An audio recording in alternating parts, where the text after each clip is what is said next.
Gaano kaya katotoo ang usap-usapan ngayon na di umano ay pinalayas ang strange wife nitong si Richard Gutierrez na si Sara Labati sa isang sosyal na restaurant.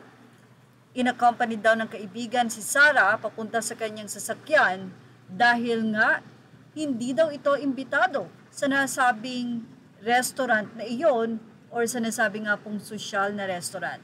Ito po ay in-update ng Abante at ayon kay Jun Lalin, ipinagtanggol ni Annabel Rama ang kanyang strange manugang na si Sara Labati. Mula sa naging kwento ay sobrang awa daw ni Tita Annabel Rama sa kanyang pong strange daughter-in-law na si Sara Labati nang di umano'y makarating ang kwento dito na di umano'y pinaalis si Sara Labati sa isang sosyal na restaurant sa may BGC Taguig City. Matapos malaman o madinig ay nakaramdam daw ng galit or inis itong si Annabel sa nasabing naranasan ni Sara Labati. Say ni Annabel, hindi maganda na pahiya si Sara sa ginawa sa kanya. Pinagtinginan daw ng mga tao. Yan ang kwento pa ni Annabel Rama. Awang-awa ako kay Sara, hindi siya dapat gananon. Nakakahiya. Babae rin ako, hindi maganda ang ginawa sa kanya. Hindi ko papayagan ng ganon kung sa akin ginawa yun. Magwawala ako. At saka ayoko rin mangyari ang ganoon kay Rufa at sa iba pang. Iyan nga ang naging kwento pa ni Annabel Rama sa nasabing panayam sa kanya.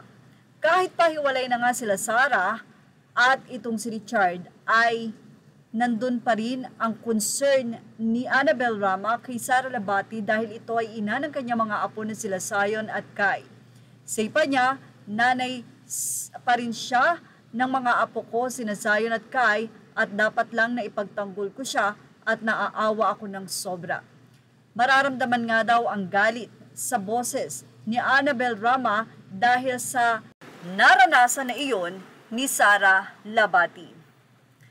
Aniya, nagkwento sa akin or may nagkwento sa akin, umiyak daw si Sara, nagiiyak daw si Sara nang pumasok sa sasakyan. Naawa ako sa kanya.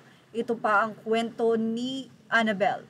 Balak nga raw ni Annabel Rama na mag-post tungkol dito sa sinapit ng kanyang strange daughter-in-law. Ang alam daw kasi ng nanay ni Richard o ni Annabel Rama ay imbitado si Sara ng isang brand sa sosyal na restaurant at pinuntahan nga daw ng kanyang strange daughter-in-law ito. May nagkwento sa akin, invited si Sara kaya nagpunta siya doon. Samantala, nang sabihan daw si Sara na lumabas ng sosyal na restaurant, ay sinamahan naman siya ng isang kaibigan at inihatid sa kanyang sasakyan. Sa ngayon ay wala pa nga pong kumpirmasyon kung tunay bang nangyari ito kay Sara Labati. Kaya naman, iniintay na nga ang kanyang kwento hinggil dito. Images are all credit to the rightful owners. Please like, share, and subscribe.